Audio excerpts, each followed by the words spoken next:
অপালা চ্যানেলে সবাইকে স্বাগত। আজকে আমরা ইন্টারন্যাশনাল ফ্লাইট ধরবো বলে দমদম এয়ারপোর্টে চলে এসেছি। আমরা যাব ঢাকা। এই প্রথমবার আমরা সবাই প্লেনে করে ঢাকার উদ্দেশ্যে পাড়ি দেব। সব কিছুই আপনাদের সাথে শেয়ার করব, দেখতে থাকুন।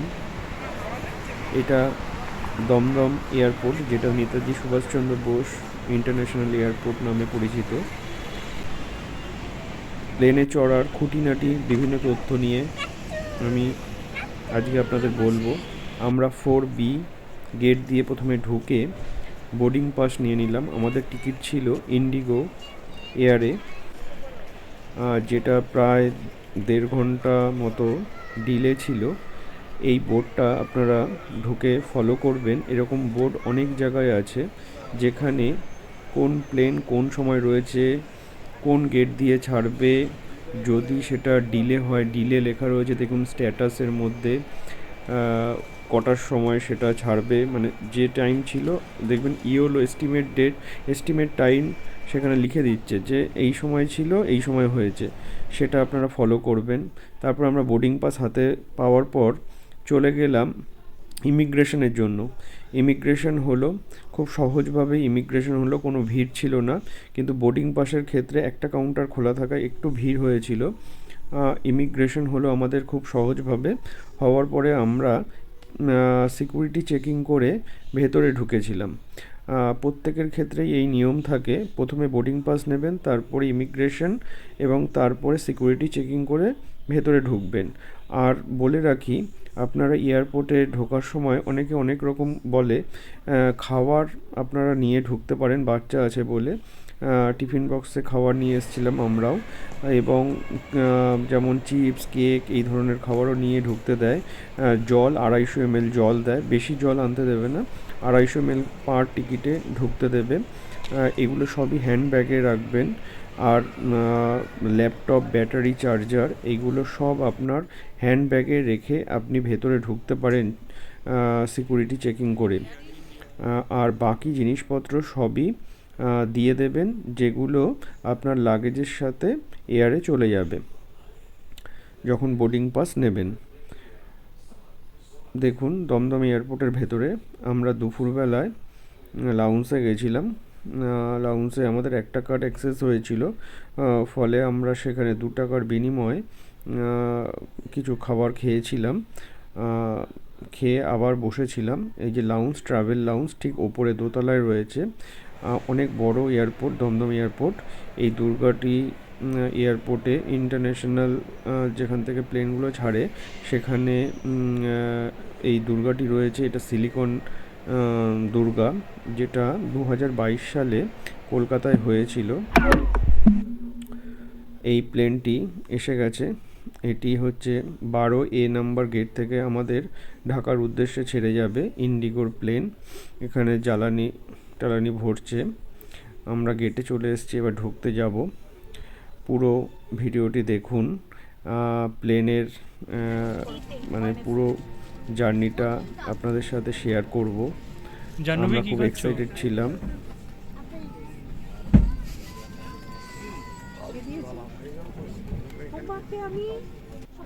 ফার্স্ট ফ্লাইট আমাদের, তাই আমরা সবাই এক্সাইটেড।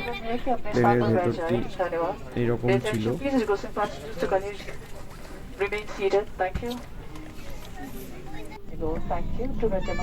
এবার রানওয়ের দিকে আমাদের প্লেন মুভ করছে।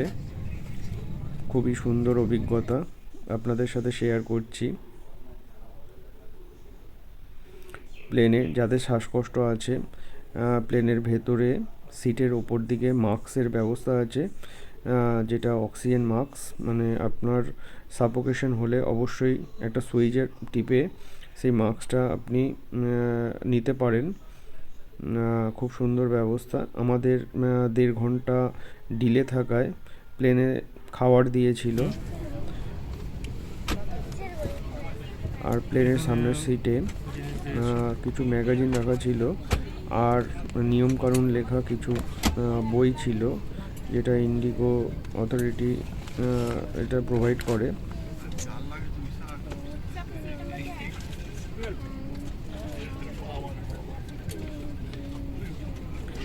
সিট বেল্ট অবশ্যই বাঁধবেন। প্লেন যখন মানে ফ্লাই করবে তখন সিট বেল্ট বাঁধাটা অবশ্যই জরুরি।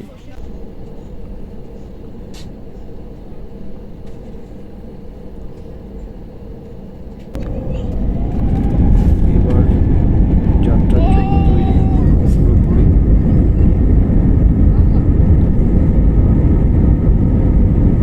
দেখতে থাকুন প্লেনের ওঠা নামা দুটো ভিডিওই আপনাদের সাথে শেয়ার করব। রানওয়ে থেকে প্রায় 550 কিলোমিটার বেগে রান করে সেটা কীভাবে ভেসে থাকে আকাশে, আস্তে আস্তে ধাপে ধাপে প্লেনটা উপর দিকে উঠে যায়। অনেকটা নাগরদোলনার ফিলিংস আসে।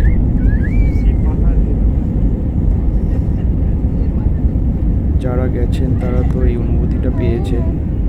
আমি আমার ব্যক্তিগত অভিজ্ঞতা আপনাদের সাথে শেয়ার করছি।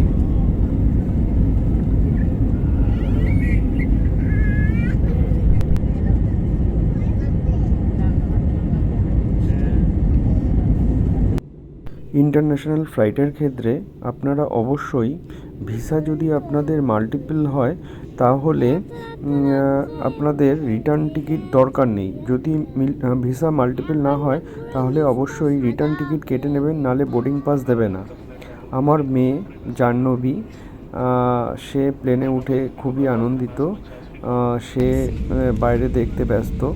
আমাদের প্লেন ডিলে থাকাতে আমাদের প্লেন থেকে ইন্ডিগো কিছু খাবার প্রোভাইড করেছিল, এরকম একটা বিস্কুট আর ড্রাই ফ্রুট কিছু আর ম্যাঙ্গো জুস এইগুলো দিয়েছিল। এবার আবার নামার পালা। দেখুন প্লেনটা ঢাকা মানে বাংলাদেশে ঢুকে গেছে, ঢাকার সিটি দেখা যাচ্ছে।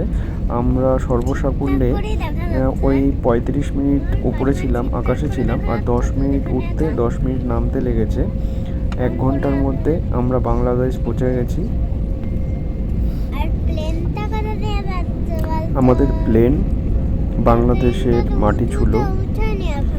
এবার আমরা প্লেন থেকে বেরিয়ে ইমিগ্রেশনের কিছু প্রসেস থাকে সেটা করে বাইরে বেরোবো। এই যে ইমিগ্রেশনের এই ফর্মটা দেওয়া হয়েছিল ঢাকায় নামার পরে, এটা ফিল আপ করে তারপরে আমরা বাইরে বেরিয়ে ট্যাক্সি নিয়ে আমাদের গন্তব্যে পৌঁছেছিলাম। এটা বলে রাখি যে আপনারা যখন প্লেনে একটা দেশ থেকে আরেকটা দেশে যাবেন ইন্টারন্যাশনাল ক্ষেত্রে, বড় শ্যাম্পু, বড় বডি ওয়াশ, বড় তেল এই ধরনের সামগ্রী নিয়ে যদি ওঠেন তাহলে ইমিগ্রেশন ডিপার্টমেন্ট কিন্তু সেগুলোকে বাজেয়াপ্ত করবে, ফলে সেগুলো ক্যারি করবেন না। দেখতে থাকুন, সঙ্গে থাকুন। আর আমার এই ভিডিওটি ভালো লাগলে লাইক এবং সাবস্ক্রাইব করবেন। নমস্কার।